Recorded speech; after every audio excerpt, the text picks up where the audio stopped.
विनेश फोगाट के संन्यास लेने की घोषणा करने पर हरियाणा के पूर्व मंत्री अनिल विज ने प्रतिक्रिया देते हुए कहा कि विनेश का उत्साह थोड़ा कम हुआ है, उन्हें प्रयास नहीं छोड़ना चाहिए। विज ने कहा, विनेश को गोल्ड मेडल लाने का जो प्रयास है उससे पीछे नहीं हटना चाहिए। जो इस ओलंपिक में नहीं हो सका वो अगले ओलंपिक में पूरा करना चाहिए।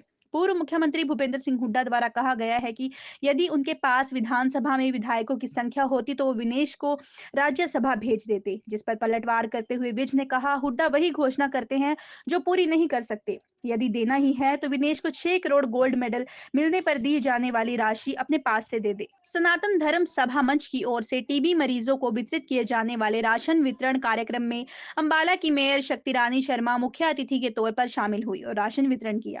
कार्यक्रम का आयोजन अंबाला शहर के वृद्ध आश्रम में किया गया। सनातन धर्म द्वारा सभा मंच की ओर से हर महीने टीबी से प्रभावित मरीजों की मदद करते हुए उन्हें राशन वितरण किया जाता है। इसी कड़ी के तहत मंच के सचिव महेश दत्त वशिष्ठ, प्रधान देवेंद्र शर्मा व अन्य पदाधिकारियों ने मेयर शक्ति रानी शर्मा के पहुंचने पर जोरदार स्वागत किया। इस अवसर पर शक्ति रानी शर्मा की तरफ से पौधारोपण भी किया गया। मीडिया से बात करते हुए शक्ति रानी शर्मा ने कहा कि मंच द्वारा किए जा रहे कार्यों की सराहना की और साथ ही उन्होंने कहा कि जो लोग उनका विरोध कर रहे हैं तो वह निंदनीय है। साथ ही ट्री गार्ड पर लगाए जाने वाले पोस्टरों को लेकर शक्ति रानी शर्मा ने कहा कि यह गलत है और इससे सुंदरता खराब होती है। साथ ही शक्ति रानी शर्मा द्वारा मंच की ओर से किए जा रहे राशन वितरण कार्यक्रम की जमकर तारीफ की। ऐसा है, हुड्डा जी की एक आदत बन गई है, वो वही घोषणाएं करते हैं जो वो पूरी नहीं कर सकते। उनका पिछला सारा रिकॉर्ड देख लो, उनको पता है कि उनकी संख्या नहीं है तो वही चीज वो देने की बात करते हैं। हमेशा यही बात करते हैं जो वो नहीं दे सकते हैं। अगर उन्होंने देना ही है तो वो तो बहुत पैसे वाले आदमी हैं। फोगाट को गोल्ड मेडल जीतने से जो इनाम मिलना था, जो 6 करोड़ रुपए है, जो मैंने किया था जब मैं खेल मंत्री था, तो 6 करोड़ रुपया उसको दे दें। अगर इनके दिल में इतना ही हमदर्दी आ रही है, वो बात देने की क्यों बात कर रहे हैं जो वो कर ही नहीं सकते। आप इनकी सारी घोषणाएं देख लो,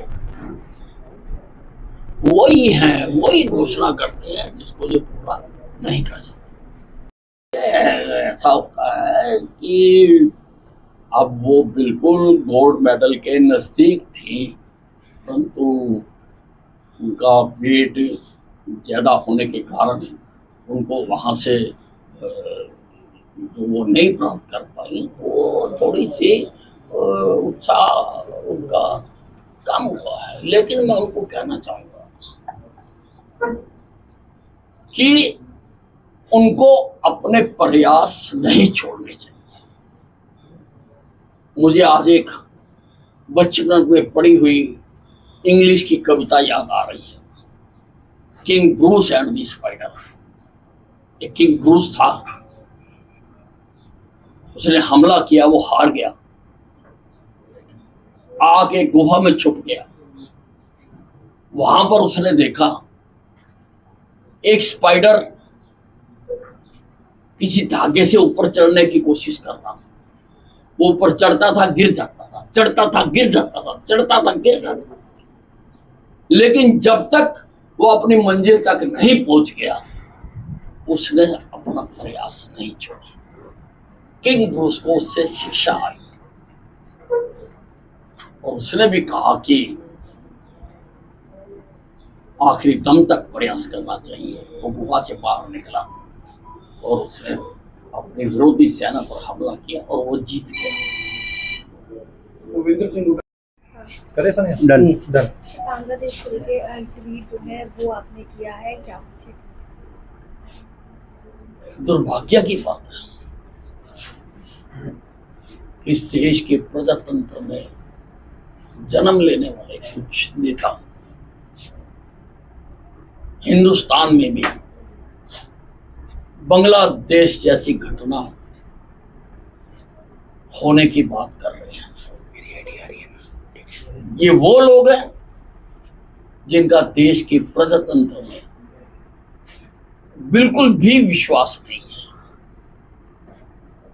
प्रजातांत्रिक तरीके से अपनी मंजिलें हासिल ना कर पाने वाले उसमें हार चुके लोग वो इस प्रकार की बातें कर रहे हैं। लेकिन मैं इनको बताना चाहता हूं कि हिंदुस्तान का प्रजातंत्र इस संसार का सबसे मजबूत और बड़ा लोकतंत्र है। इस लोकतंत्र में क्षमता है अपनी रक्षा करने की। ये अपनी रक्षा खुद कर सकता है और इन लोगों के, इन नेताओं के जो ये लोगों को भड़काने की, दंगे कराने की, उकसाने की कोशिशें कर रहे हैं, उसमें ये कभी कामयाब नहीं होंगे। और हिंदुस्तान का बच्चा बच्चा इस लोकतंत्र के लिए, इस लोकतंत्र के बचाव के लिए अपने प्राण न्यौछावर कर देगा, लेकिन इस देश के लोकतंत्र पर कोई आंच नहीं आने देगा। विनेश फोगाट को भी अपनी जो लड़ाई है गोल्ड मेडल लेने की, जो प्रयास है, उससे पीछे नहीं हटना चाहिए, उस पर लगातार लगना चाहिए। और इस ओलंपिक में जो नहीं हो सका, अगले ओलंपिक में हिंदुस्तान की जनता उनसे जो उम्मीद कर रही है वो गोल्ड मेडल लाकर देना चाहिए।